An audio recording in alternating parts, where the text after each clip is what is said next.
ทูตแอสปายประจำภาคพื้นอินโดแปซิฟิกและการนำนครหลวงวิจันทร์ร่วมชมการฝึกซ้อมของนักกีฬาสโมสร WIG นาคาเพื่อร่วมเป็นกำลังใจและติดตามการเตรียมความพร้อมของนักกีฬาเยาวชนของสโมสร WIG นาคาที่มีโปรแกรมเตรียมเข้าร่วมการแข่งขันรายการใหญ่ที่ประเทศแอสปายหรือประเทศสเปนอยู่เมืองบาร์เซโลนาและเมืองมาดริดในระยะท้ายเดือนเมษาหาเดือนพฤษภาคมปี 2025 ที่จะมาถึงนี้ดังนั้นในวันที่ 13 เมษายนท่านเอมิเรียล เดอมิเกล คาราเบียเอกอัครราชทูตประเทศแอสปายประจำภาคพื้นอินโดแปซิฟิกพร้อมโดยท่านผู้วงคำสาวท่านอาจารย์บุญทันแสงมณีรองหัวหน้าแผนกศึกษาธิการและกีฬานครหลวงวิจันทร์พร้อมโดยภาคส่วนเกี่ยวข้องได้เข้าร่วมรับชมการฝึกซ้อมของนักกีฬาสโมสร WIG นาคาอยู่สนามกีฬาล้านสร้างบ้านหนองไฮเมืองหาดไซฟองนครหลวงวิจันทร์โดยการต้อนรับของทานเวียงไซวิไลกุลประธานสโมสร WIG นาคาพร้อมโดยคณะให้การต้อนรับอย่างอบอุ่นเพื่อให้บรรดาการนำได้รับชมการเตรียมความพร้อมการเตรียมทีมและทักษะความสามารถการเล่นกีฬาของเยาวชนภายในสโมสร WIG นาคาในแต่ละรุ่นโดยเฉพาะรุ่นอายุบ่เกิน 8 ปีรุ่นอายุบ่เกิน 11 ปีและ 13 ปี ภายหลังรับชมการฝึกซ้อมแล้วทางคณะก็ได้ลงพบปะให้กำลังใจนักกีฬาโดยในโอกาสนี้ท่านเวียงไซวิไลกุลประธานสโมสรได้กล่าวต้อนรับอย่างเป็นทางการและรายงานความพร้อมแผนเข้าร่วมการแข่งขันของสโมสรที่มีโปรแกรมการแข่งขันใหญ่และท้าทายรอท่าอยู่3รายการคือรายการที่1จะนำทีมรุ่นอายุบ่เกิน 11 ปีหรือ U11 เข้าร่วมรายการท่าเป็นปีที่2ที่เมืองบาร์เซโลนาประเทศสเปนในระหว่างวันที่1หาที่5เดือนพฤษภาคมรายการที่2แม้นจะนำ U11 และ U13 เข้าร่วมแข่งขันอยู่ที่เมืองมาดริดครับประเทศสเปนเช่นเดียวกันที่จะได้จัดขึ้นในระหว่างวันที่16หา26เดือนมิถุนายน2025และรายการที่3แม่นรายการไอเบิร์กคัพที่ประเทศโปรตุเกสหรือประเทศโปรตุเกสในรุ่นอายุบ่เกิน13ปีที่จะมีการแข่งขันในระหว่างวันที่30หาที่6เดือนกรกฎาคม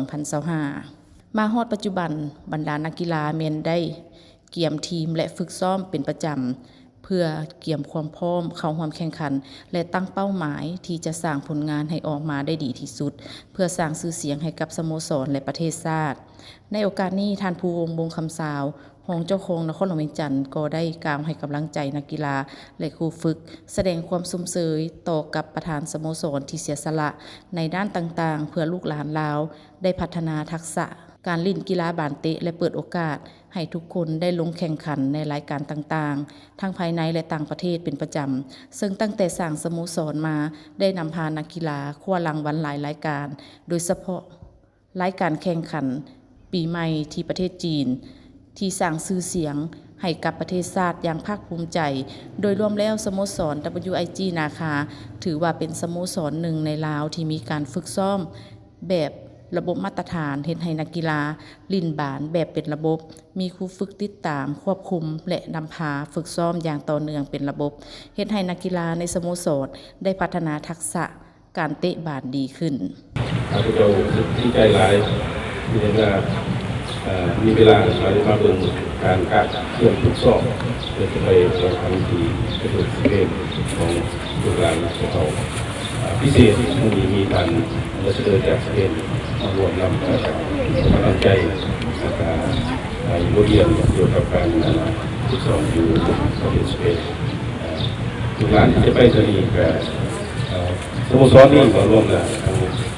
การนำคนลงกันมอบหมายให้พวกเราปฏิเสธรวมกับคณะกรรมการและการทำการเตรียมคนปฏิเสธการเป็นพิเศษก็ได้มอบหมายให้พวกเราที่ตามที่นี้แข่งขันอยู่ประเทศสเปนที่เซอร์บิสการนำระดับสูงคนเดียวที่ตามสโมสรอยู่นครหลวงก็มีหลายสโมสร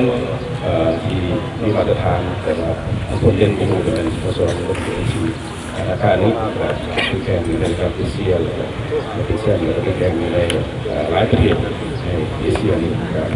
เป็นแชมป์มาดูตัวที่เป็นประเทศอื่นในคำมาลาจากพวกนักศึกษาที่ข้าพเจ้าเห็นเลยกับการทดสอบมือนี้กับที่กำลังใจที่กันหลาย การสิในที่ตามผู้จุดติดเสียที่จริงว่าลูกหลานจะดี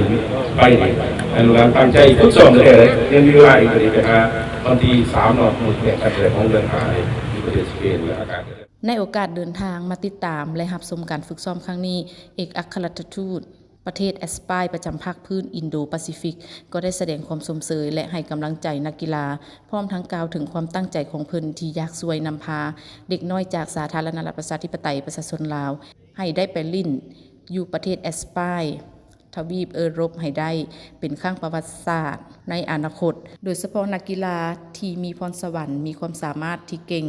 จากสโมสร WIG นาคาอาจเป็นสโมสรทำอิฐที่จะได้มีโอกาสไปลิ้นในลีกระดับโลกและเนื่องในโอกาสเดินทางมาเยี่ยมยามและเข้าร่วมรับชมการฝึกซ้อมในครั้งนี้ทางสโมสร WIG นาคาก็ได้เชิญคณะร่วมพิธีบาสีสู่ขวัญเนื่องในโอกาสเฉลิมฉลองบุญปีใหม่ลาวอยู่ที่สโมสรโดยได้มีพิธีบาสีสู่ขวัญตามประเพณีมัดคอต่อแขนและอวยพรปีใหม่ซึ่งกันและกันเพื่อให้มีแต่สิ่งดีๆเข้ามาในชีวิตและประสบผลสำเร็จในหน้าที่การงานและทุกประการอวยพรให้สโมสร WIG นาคาสร้างผลงานโดดเด่นในเวทีต่างๆและสืบต่อขั้วรางวัลสร้างชื่อเสียงให้กับประเทศชาติพร้อมทั้งพัฒนานักกีฬาหุ้นสืบทอดให้ขึ้นไปรับใช้ทีมชาติลาวในอนาคต